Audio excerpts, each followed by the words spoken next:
quickly to secure the building and the safety of the others that were in the area.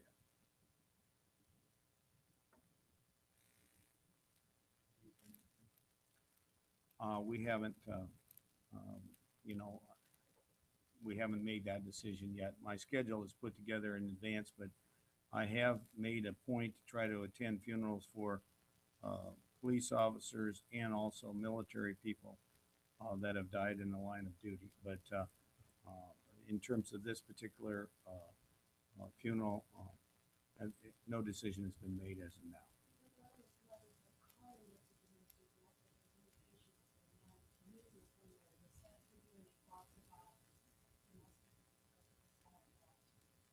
Well, it's my understanding that they had both were acquainted with each other and had both worked at the Coralville Mall.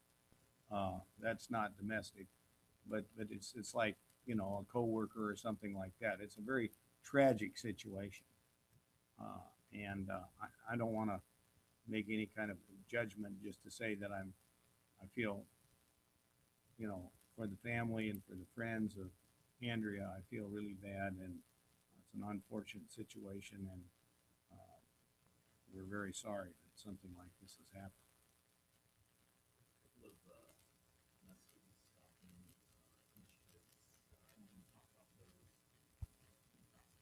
Well, as you know, I have recommended legislation in this area and continue to believe that we need to do all we can to try to protect people against stalking and domestic abuse and these kinds of activities. And in this case, I'm sure there will be a full investigation and we'll see what information might come out of it. But I don't want to prejudge, and I'll let the law enforcement agencies do their work, and we'll see if there's anything that comes of this investigation that may shed light on legislative action that could be taken in the future.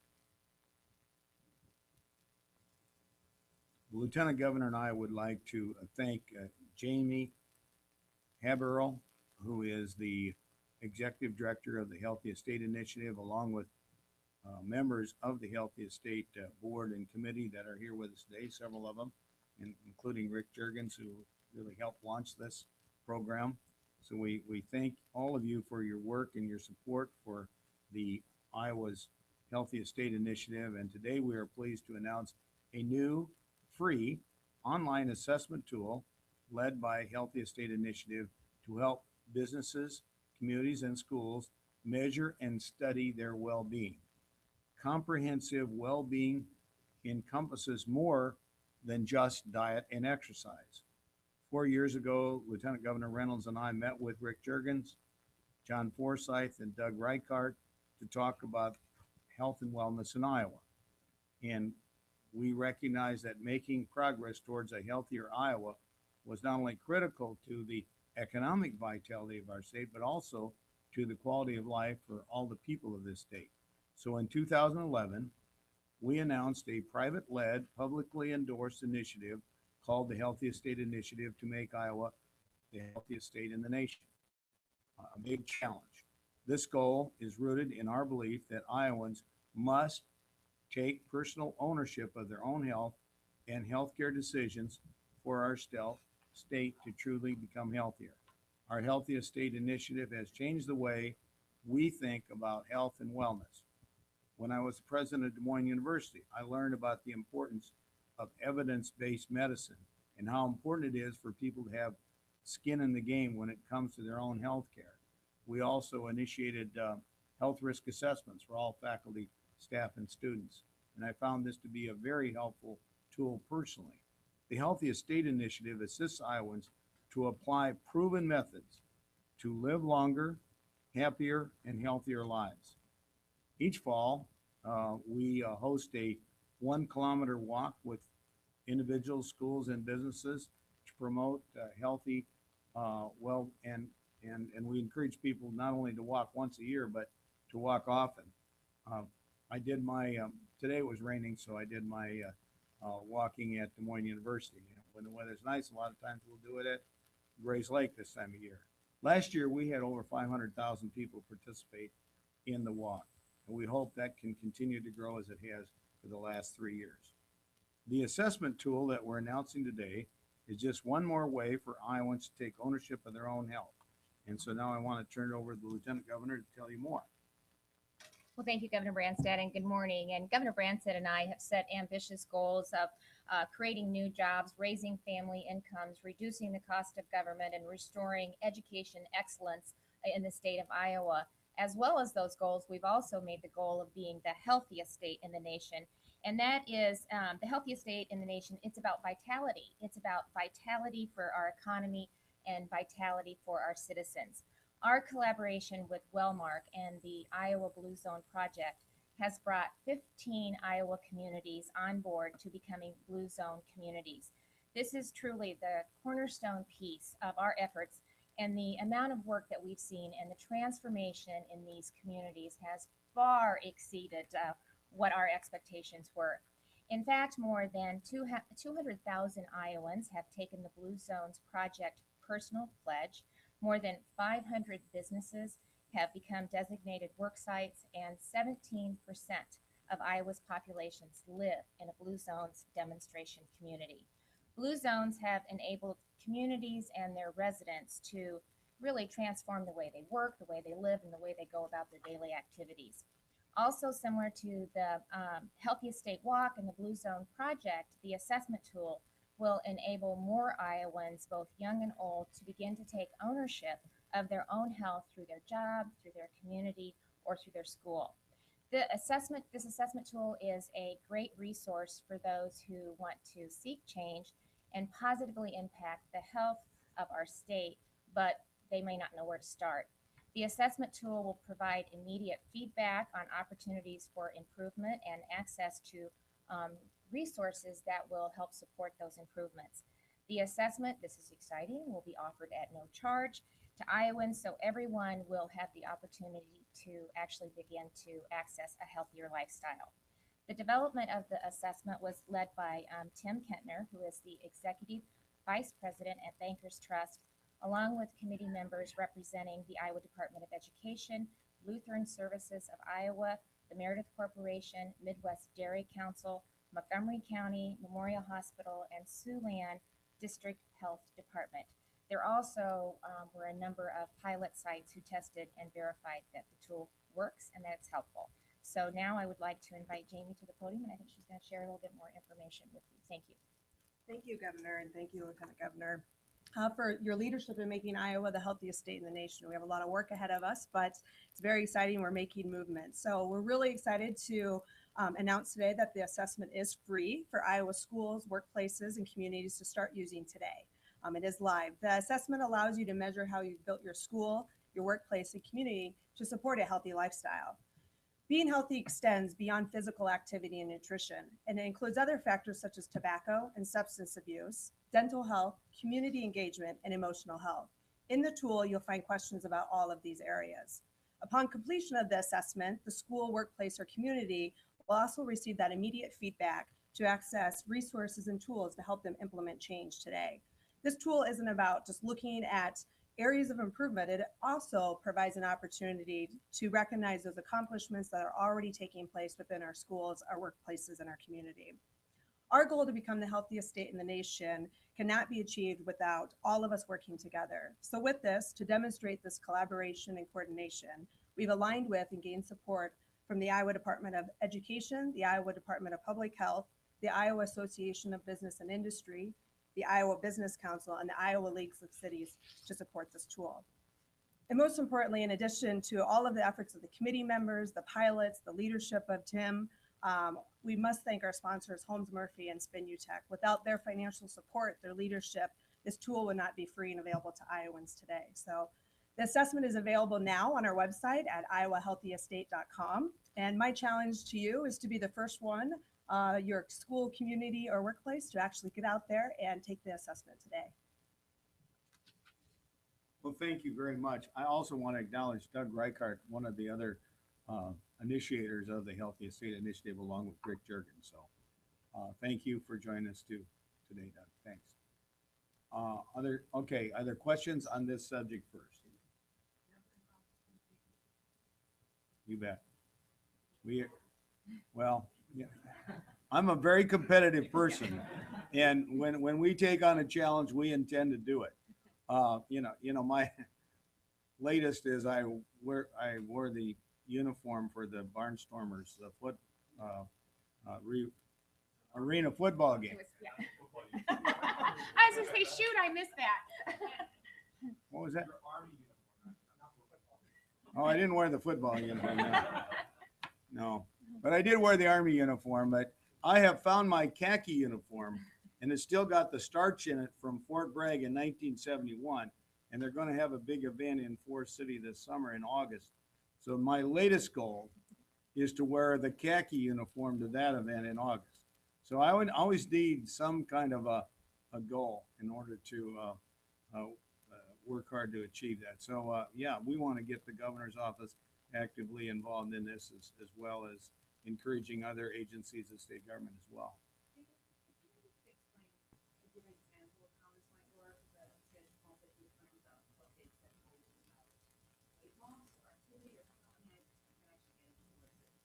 There's a, yeah, so they can log in and there's a variety of different questions broken down by physical activity, nutrition, community engagement.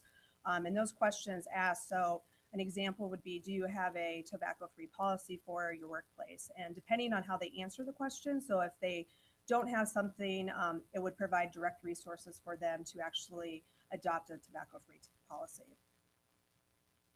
I'm proud to say, we eliminated smoking in the governor's office the day I came into this, and we eliminated the sale of cigarettes in the Capitol and in state offices, and at Des Moines University we became a tobacco-free campus. So it's not just about nutrition, exercise, but certainly there's many other things that we want to look at in terms of well-being as well.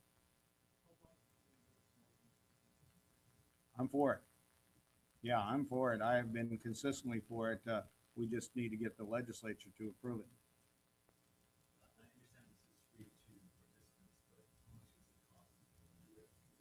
I think it was about $50,000 that you heard. Holmes Murphy and Spinutech, which is a Cedar Rapids company. So you have a Des Moines firm and you have a Cedar Rapids firm that basically provided the money for it. Doug Reichart used to be involved with Holmes Murphy, and Holmes Murphy was also our insurer at Des Moines University, and they're very much and have been a leader in wellness for a long time. Yeah, it is privately funded, and as you know, this whole initiative has been privately initiated, but endorsed and supported by the Lieutenant Governor and I, Department of Public Health, and the other agencies of state government as well. But it is a private initiative.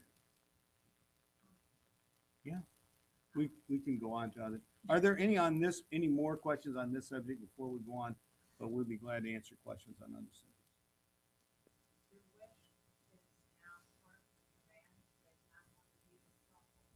No, it's not my wish, and I would just say this.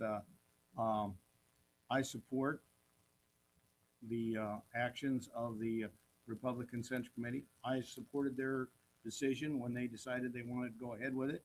It's all, the straw poll has always been theirs, but it's up to the candidates as to whether or not they wanted to participate. I think they came to the conclusion for various and sundry reasons. Candidates had chosen for strategic reasons maybe not to participate, and they determined that maybe wasn't in the interest of the Republican Party of Iowa to have a straw poll this year. What I have done is I've encouraged candidates to come to Iowa early and often and participate in all these events. And we've had some very successful events. We had, I think, 11 candidates at the Republican Ronald Reagan dinner. Record turnout. I mean, they had a sellout turnout, as many as they could hold. Joni Ernst had a very successful roast and ride. I think there were 7 candidates there. We had a huge number of candidates that came to the Ag Summit, and there's many more events like that planned. My advice is, of course, go to all 99 counties. The Lieutenant Governor and I do that. Grassley does that. Joni Ernst does that. And we find that's a pretty successful way to win elections in this state. So that's kind of the advice and encouragement I've given to the candidates. Is this No, I don't, I think, well, there's always been the naysayers and the people that are jealous that Iowa is first.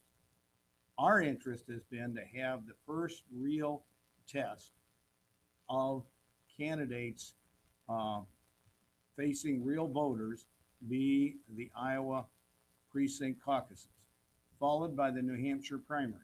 And we've had for the last 20, 30 years a good relationship with the state of New Hampshire to keep the Iowa caucuses first and the New Hampshire primary first.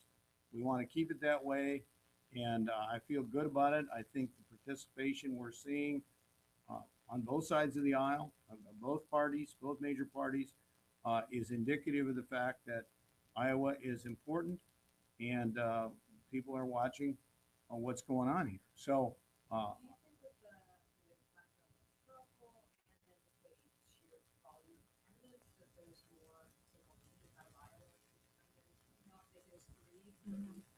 it could be. There's a lot more candidates, and there's a really strong field of candidates. There's some really good candidates, I think, running this time better than I've ever seen before. So that could well be the case. I would like to see the debates not just limited to the people that are in the top tier on some national poll. I don't think that's fair. If there's this many candidates, why not have two panels and let them, um, you know, randomly select who's on which panel. So then the public gets to see all the candidates and you don't limit it by who's got the most money and that sort of thing. That's always been the benefit of Iowa is you don't have to be the richest candidate or the one with the biggest war chest to do well here. I intend to talk to Reince Priebus about it because I think it's important that we have an open process and one that is fair to all participants. Yes. Well, first of all, the party's off to agree.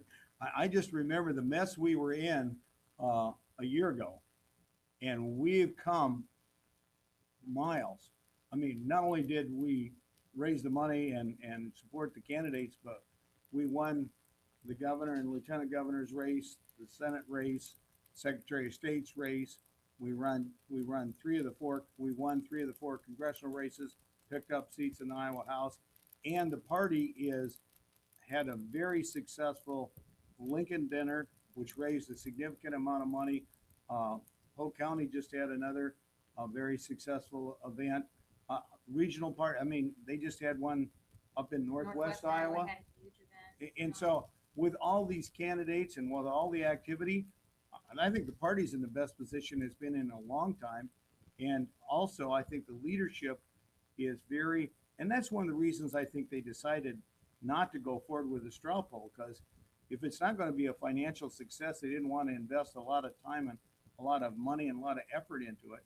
They instead want to focus on things that are going to be successful and help them raise money and give the grassroots Republicans an opportunity to meet the candidates. And I particularly like the format that they use for the Lincoln Day dinner because that gave each of the candidates an equal amount of time. And then there was also an opportunity to have a personal meeting with the candidates. So those kind of events I think are helpful.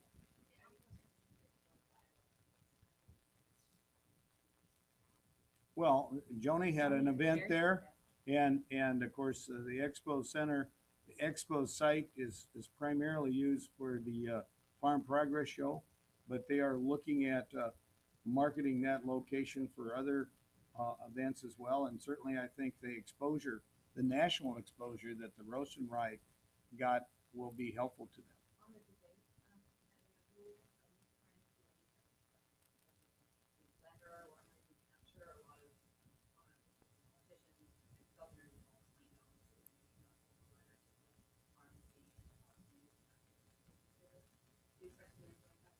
I want to look at what New Hampshire's done. We've always worked closely with New Hampshire. I agree with them that we need to make sure the process is open and that it's fair.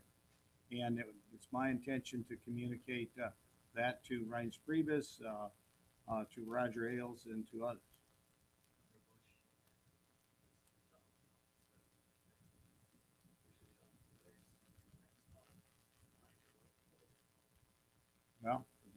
Well, welcome and come to Come to often. Iowa often. Come to Yeah. Iowa often.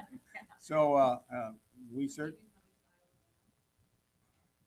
Well, I'm going to let the Iowa voters make that judgment, but I would certainly compliment Governor Perry. I think he's been here the most, and I think he's building a good organization. And I would encourage others to look at that approach as a good idea of how you can do well in Iowa. And there are many others that are spending significant time here. I got an opportunity to visit with Governor Huckabee at the roast and ride, and Lori Carly. Fiorina. I always have a hard time saying her name. Scott Walker, who still has a Wisconsin legislative session to complete before he's really able to spend as much time as some of the others. But you got a lot of good candidates, and a lot of them that have been here, and we're just encouraged the new ones that are joining the race to come and to come off.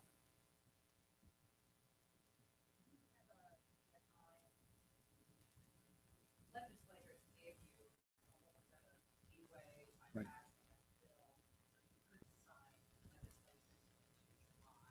Right, 30 days, because that's the traditional amount, and that was done before. When the legislature, obviously, they didn't adjourn until after the 1st of June.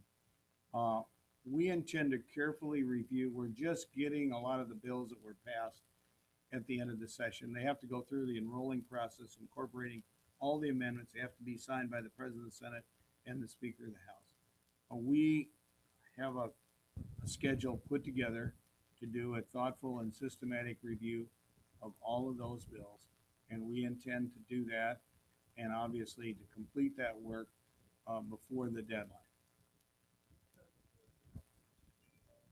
No, July 6th, I think, is the deadline at this point in time. So I would say it would be my personal hope to get it done before the 4th of July. But the 6th is the deadline. So the 6th is our deadline, and we have always met deadlines, and we intend to do that this time too. Okay? Thank you.